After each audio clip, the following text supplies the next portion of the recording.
अपराध इकाई की जांच में ये बात आई है कि 10% का कमीशन लेते थे एसके सिंघल, यानी कि एसके सिंघल कमीशन खोर व्यक्ति निकला। कुमार जी से ये मांग कर रहे हैं कि एसके सिंघल पे कठोर कानूनी कार्रवाई की जाए। क्यों एसके सिंघल को बचाया जा रहा है? कौन है वो बड़ा नेता जिसके चलते एसके सिंघल को बचाया जा रहा है? शिक्षकों का नाम आज तक सार्वजनिक क्यों नहीं किया गया? हम सरकार से ये सवाल कर रहे हैं, नीतीश कुमार जी से हम सवाल कर रहे हैं। पेपर लीक में संलिप्त बड़े बड़े शिक्षक अधिकारी को राजनीतिक संरक्षण मिल जाता है और लोग बच जाते हैं। नया कानून बनाने से क्या होगा? नमस्कार, आप देख रहे हैं न्यूज फोनेशन। मैं हूं आपके साथ नरोत्तम सिंह। बिहार के पूर्व डीजीपी एसके सिंघल का नाम सिपाही भर्ती पेपर लीक हुआ था उसमें आ रहा है। अब इसको लेकर छात्रों में काफी उबाल देखने को मिल रहा है। छात्र नेता दिलीप ने नीतीश कुमार से मांग की है कि इन पर कार्रवाई हो। जब सिपाही भर्ती का पेपर लीक पिछले साल हुआ था उस समय भी हमने कहा था कि ये भ्रष्ट अधिकारी हैं, घूसखोर हैं, पर सरकार कोई कार्रवाई नहीं की। लेकिन अब तो साक्ष्य सामने आ गया है। आर्थिक अपराध इकाई में ये सारे चीज़ सामने आ गया कि जो एसके सिंघल हैं वो भ्रष्ट हैं, वो घूसखोर हैं। अब सरकार इस पर नीतीश कुमार से मांग है कि वो जल्द कार्रवाई करे। क्या कुछ कहना है छात्र नेता दिलीप का, सुनवाते हैं आपको इस वीडियो में। एसके सिंघल जो सीएसवीसी के चेयरमैन थे उस समय, पिछले साल जब सिपाही भर्ती का पेपर लीक हुआ तो उस समय एसके सिंघल सीएसवीसी के चेयरमैन थे। उन्होंने क्वेश्चन छपाई के लिए 10% का कमीशन लिया था प्रिंटिंग प्रेस वाले से। और इनको जब चेयरमैन बनाया गया था उस समय भी हमने विरोध किया था कि एसके सिंघल ईमानदार छवि के अधिकारी नहीं है, ऐसे लोग को सीएसवीसी का चेयरमैन नहीं बनाया जाए। लेकिन सरकार ने एसके सिंघल को चेयरमैन बनाया। जब पेपर लीक हुआ पिछले साल सिपाही भर्ती का, उस समय से हम बोलते आ रहे हैं कि एसके सिंघल पेपर लीक में संलिप्त है, एसके सिंघल को गिरफ्तार किया जाए, कठोर कानूनी कार्रवाई किया जाए। आज देखिए सारी बातें सामने आ रही है। अखबारों में कई बार एक खबर छपी है एसके सिंघल को लेकर, और कल तो खबर छपी कि आर्थिक अपराध इकाई की जांच में यह बात आई है कि 10% का कमीशन लेते थे एसके सिंघल, यानी कि एसके सिंघल कमीशन खोर व्यक्ति निकला।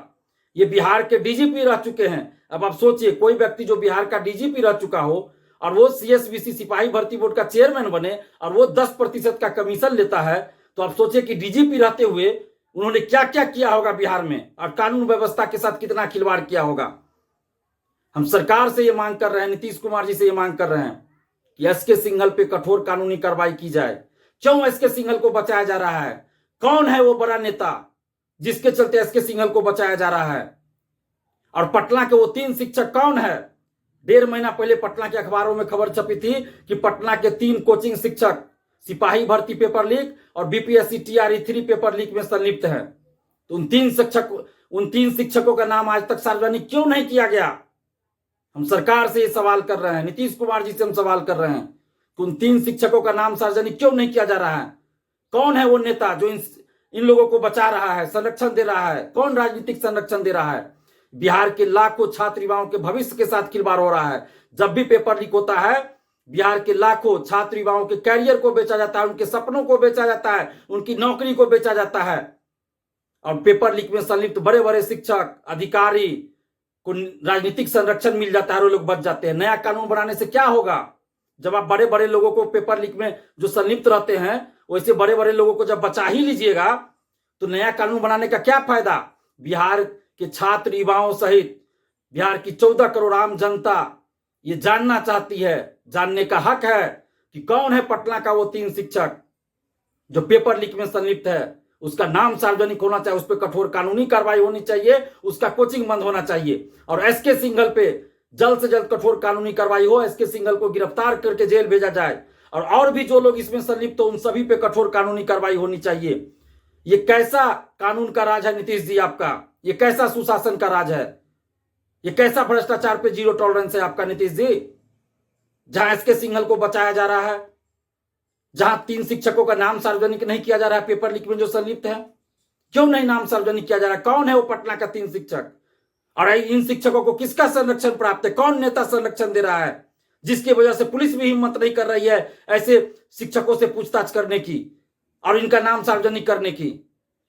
हम आपसे मांग कर रहे हैं नीतीश कुमार जी, अगर सच में आप कहते हैं कि भ्रष्टाचार पे आपका जीरो टॉलरेंस है तो आप उन 3 शिक्षकों का नाम सार्वजनिक कीजिए जो पेपर लीक में संलिप्त है और उस पर कठोर कानूनी कार्रवाई कीजिए।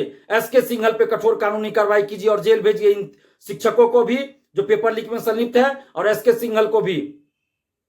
आखिर नया कानून बनाने का कोई फायदा नहीं होगा जब बड़े बड़े लोगों को आप बचा लीजिएगा तो। इसलिए हम ये मांग कर रहे हैं कि बिहार के लाखों छात्र युवाओं के भविष्य को देखते हुए आप जो भी पेपर लीक में संलिप्त हो, चाहे 67वीं बीपीएससी पेपर लीक मामले में संलिप्त हो, सिपाही भर्ती पेपर लीक में संलिप्त हो, या बीपीएससी टीआरई 3 पेपर लीक में संलिप्त हो, या दरोगा भर्ती पेपर लीक में, या बीएसएससी सीजीएल या कोई भी पेपर लीक में जो भी शिक्षक, जो भी नेता, जो भी अधिकारी संलिप्त है उन सब पे कठोर कार्रवाई की जाए। और 270 लोग अभ्यर्थी जो हजारीबाग से टीआरई 3 पेपर लीक मामले में पकड़े थे, क्यों नहीं उनको प्रतिबंधित किया गया? और बीपीएससी के जो भी अधिकारी दोषी है पेपर लीक, उन पे क्यों नहीं कठोर कानूनी कार्रवाई किया गया? क्यों नहीं उनसे पूछताछ हुई? क्यों नहीं उनको जेल भेजा गया? और सीएसबीसी अंदर जो भी सीएसबीसी ऑफिस के अंदर के जो भी लोग हैं, एसके सिंघल के अलावा जो भी लोग इसमें दोषी है, सब पे कठोर कानूनी कार्रवाई की जाए।